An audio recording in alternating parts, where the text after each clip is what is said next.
Hello friends, आज हम लेकर के आए हैं पूर्ण वर्ग विधि द्वारा द्विघात समीकरण को हल करना। दोस्तों, चूंकि द्विघात समीकरण को हल करने के तीन मेथड हमने पढ़े हैं, जिनमें से प्रथम गुणनखंड विधि, द्वितीय श्रीधर आचार्य या द्विघाती सूत्र से हल।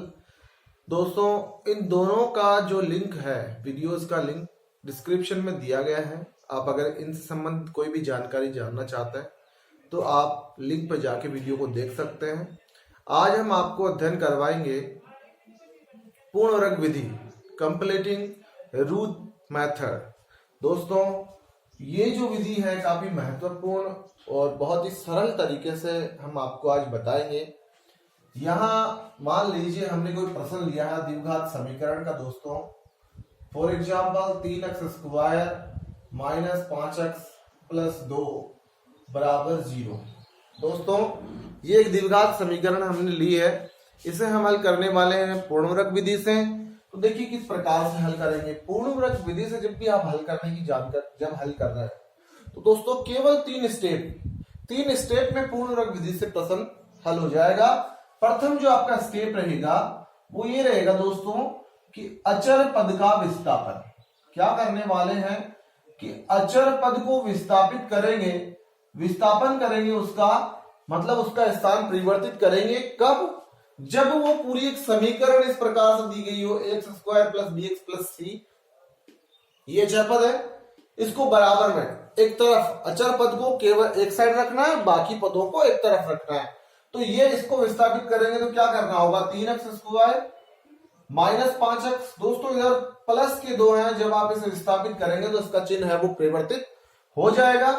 ध्यान दीजिए, अगर ये पहले से ही इस पक्ष में लिखा हुआ है तो आपको ये स्टेप काम में लेने की आवश्यकता नहीं रहेगी, विस्थापन आपको नहीं करना है।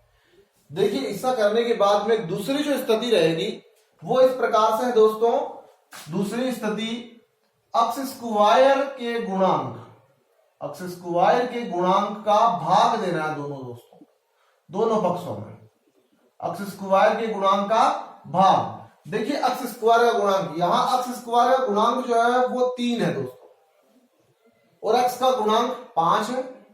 परंतु हमें x² के गुणांक से भाग करना है, तो x² का गुणांक 3 है। हम 3 से इसको भाग देंगे दोनों पक्षों में। तो देखिए 3x², इसमें 3 का भाग, 5x इसमें भी 3 का भाग, और -2 इसमें भी 3 का भाग। ऐसा करने से 3 से 3 कैंसिल हो जाता है और x² माइनस 5/3x बराबर माइनस के 2/3 हमें प्राप्त होते हैं। दोस्तों, ये थी दूसरी इसकी स्टेप। देखिए, तृतीय स्टेप में क्या करना है, प्रश्न अपने आप सरल हो जाएगा, उत्तर अपने आप आ जाएंगे। तृतीय स्टेप को थोड़ा सा विशेष ध्यान दीजिए कि अक्ष के गुणांक का आधा करके आधे का जो वर्ग होगा वो दोनों पक्षों में जोड़ना। ध्यान दीजिए, इससे पहले जो था उसमें था x² के गुणांक का भाग। तृतीय स्टेप है x का जो गुणांक होगा उसका जो आधा करके और फिर उसका वर्ग कर देना है और दोनों पक्षों में जोड़ देना है। दोस्तों, फिर केवल साधारण सॉल्यूशन रह जाएगा। यहां देखिए x का गुणांक क्या है, x का गुणांक है 5/3। अब देखिए, आप आधा करना चाहेंगे इसका। आप मान लीजिए 100 का आधा कर रहे हैं, तो दोस्तों आधा करते हैं तो 2 का भाग देते हैं। आप 4 का आधा कर रहे हैं तो 2 का भाग देंगे। भाई, किसी भी संख्या का आधा करना है तो आपको भाग देना है 2 का, उसका अपने आप ही आधा हो जाएगा। अभी यहां देखिए 5/3 है, तो 5/3 का आप आधा करेंगे तो क्या करेंगे, 2 का भाग देंगे। अब 2 का भाग मतलब 2 नीचे आप 3 से गुणा होगा। देखिए किस प्रकार से, 5/3 भाग 2, तो 2 मतलब 2/1 लिख देंगे। जब ये नीचे से ऊपर जाएंगे इनका व्युत्क्रम हो जाएगा, जो हर है वो अंश में चला जाएगा और जो अंश है वो हर में आ जाएगा। तो यहाँ एक स्थिति आ जाएगी और 3 दूनी 6, तो 5/6 उसका आधा हो रहा है और हमें करना है आधे का वर्ग, तो 5/6 का वर्ग। दोस्तों, तृतीय स्टेप के लिए ये संख्या रेडी होती है और इसे दोनों पक्षों में जोड़ना है। तो x के गुणांक का आधे का वर्ग करके दोनों पक्षों में जोड़ेंगे तो स्थिति क्या आने वाली देखिए, एक्स स्क्वायर माइनस 5/3x जोड़ेंगे आप 5 इसका आधा 6, 5/6 का स्क्वायर, और यहां पे ये जो स्टेप है -2/3 इसमें भी आप जोड़ेंगे 5/6 का स्क्वायर। अब केवल सोल्व करना है, सरल करना है साधारण तरीके से। केवल एक छोटी सी बात का ध्यान रखना है दोस्तों, सूत्र बनने वाला है, या तो बनेगा a माइनस बी का होल स्क्वायर और नहीं तो बनेगा a प्लस बी का होल स्क्वायर। दोनों में से एक सूत्र बनने वाला है। और अगर आपके प्रश्न में इस तरफ के पक्ष में यहां माइनस आ रहा है, दोनों प्लस आ रहे हैं तो प्लस वाला सूत्र बनेगा, और ये माइनस आ रहा है तो माइनस वाला सूत्र बनेगा। अभी माइनस आ रहा है, माइनस वाला सूत्र बनेगा। कैसे बनेगा, यहां पे देखिए, x square plus b square minus, ये देखिए 2ab, ये अपना फॉर्मूला होता तो आप यहां पे क्या करेंगे, एक्स माइनस 5/6 इस प्रकार से लिख लेंगे। देखिए एक्स ये 5/6 स्क्वायर। जब आप इसे a माइनस बी का होल स्क्वायर सोल्व करते हैं तो ऊपर वाली जो स्टेप है वो अपने पास में आ जाती है। देखिए a माइनस बी का होल स्क्वायर a स्क्वायर तो x square plus b square, तो b क्या है 5/6 तो 5/6 का square plus b square minus 2 into a into b. तो देखिए 2 से 6 3 बार हट जाता है तो 5/3x, ये आता है -2ab। देख सकते हैं आप लोग। तो ये स्थिति अपने पास में आ रही है। ध्यान रहे आपको, ये आपको स्टेप जो है किस प्रकार से लेके आना है। यहां से जो एक्स का स्क्वायर है या कोई भी संख्या आती है, पहली बात तो एक्स स्क्वायर आएगा तो एक्स, और अगर आगे वाला जो हमने जोड़ा है आधा करके वो संख्या लिख लीजिए, स्क्वायर कर दीजिए, माइनस है तो माइनस वाला और प्लस है दोनों तो प्लस वाला फॉर्मूला बन रहा है। आगे देखिए, आगे यहां लिखा हुआ माइनस के 2/3 प्लस 5 का स्क्वायर करेंगे 25 हो जाएंगे, 6 का स्क्वायर 36 हो जाएंगे। यहां से आप इनको हल करेंगे तो देखिए क्या स्थिति आती है कि 36 इनके एलसीएम आ जाते हैं। तो जब 36 एलसीएम आएंगे तो 3 से 36 कट रहे हैं आपके 12 बार, 12 दूनी 24 माइनस के 36 के 36 प्लस का 25। देखिए दोस्तों यहाँ प्लस का 1 रह जाएगा क्योंकि 24 25 में से 24 जो है वो कैंसिल हो जाएंगे। तो क्या स्थिति आती है देखिए, इधर लिखा हुआ x माइनस 5/6 का होल स्क्वायर बराबर 24 घट गए 25 में से तो 1 रह जाएगा बट्टा 36। इधर स्क्वायर है, आपको ज्ञान हो कि अगर एक पक्ष से स्क्वायर हटता है दोस्तों तो दूसरे पक्ष में जो संख्या दी गई होती है उस पे रूट लगता है, वो भी प्लस माइनस में। तो x माइनस 5/6 प्लस माइनस 1 का वर्ग 1 होता है, वर्गमूल 36 के 6 होते हैं। अब आप क्या करने वाले हैं, एक बार प्लस में लेंगे एक बार माइनस में लेंगे तो दो इसके मूल आएंगे। क्योंकि हम हल कर रहे हैं द्विघात समीकरण को, तो द्विघात समीकरण में x के 2 मान आएंगे क्योंकि इसकी घात 2 है।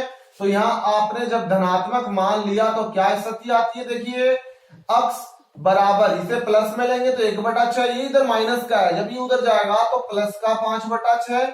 यहाँ एलसीएम 6 आते हैं तो 1 + 5 6, 6/6 दोस्तों 1 आता है। तो x का मान इतना आ गया 1 आप लेंगे ऋणात्मक मान।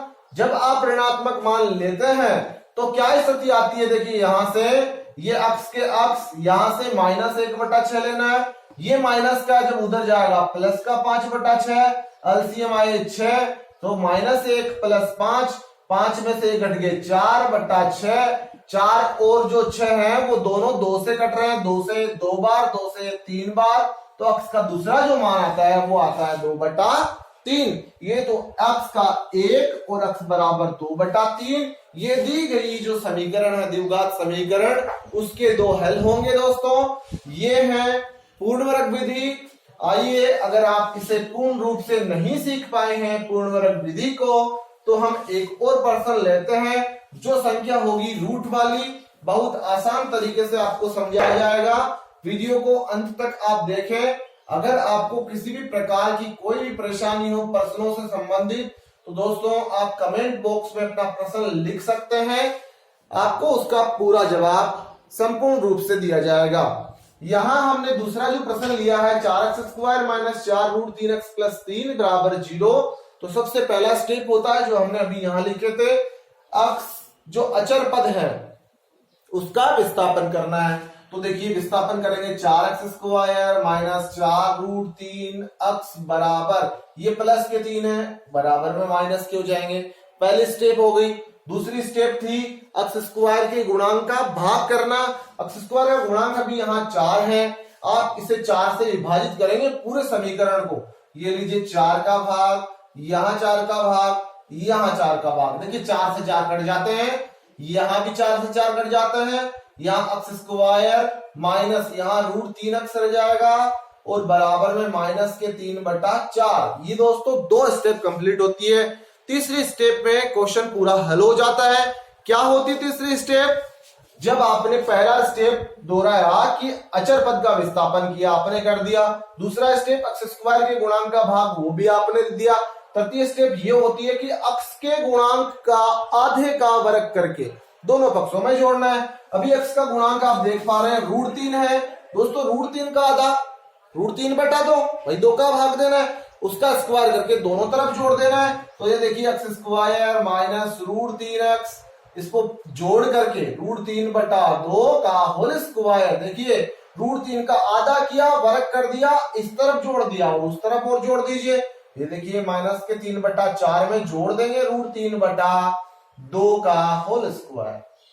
आगे आप इसे हल करेंगे तो यहां आप देखेंगे कि या तो बनेगा a माइनस बी का होल स्क्वायर या बनेगा a प्लस बी का होल स्क्वायर। और आपको अगर यहाँ माइनस दिया हुआ है तो आप कंफर्म हो जाते हैं a माइनस बी का होल स्क्वायर बनेगा। a आप यहां से लेंगे माइनस यहां से आपने b ले लिया, रूट 3/2 का होल स्क्वायर। आगे आप देख रहे हैं -3, 4 के 4 प्लस रूट 3 का स्क्वायर करते हैं तो 3 होता है दोस्तों, 2 का स्क्वायर करते हैं तो 4 होता है। आप यहाँ देख रहे हैं, देखिए एक प्लस का है एक माइनस का है दोस्तों, 2 में से अगर 2 घटाते हैं 0 आता है, एक प्लस का एक माइनस का, दोनों समान है तो 0 हो जाएगा।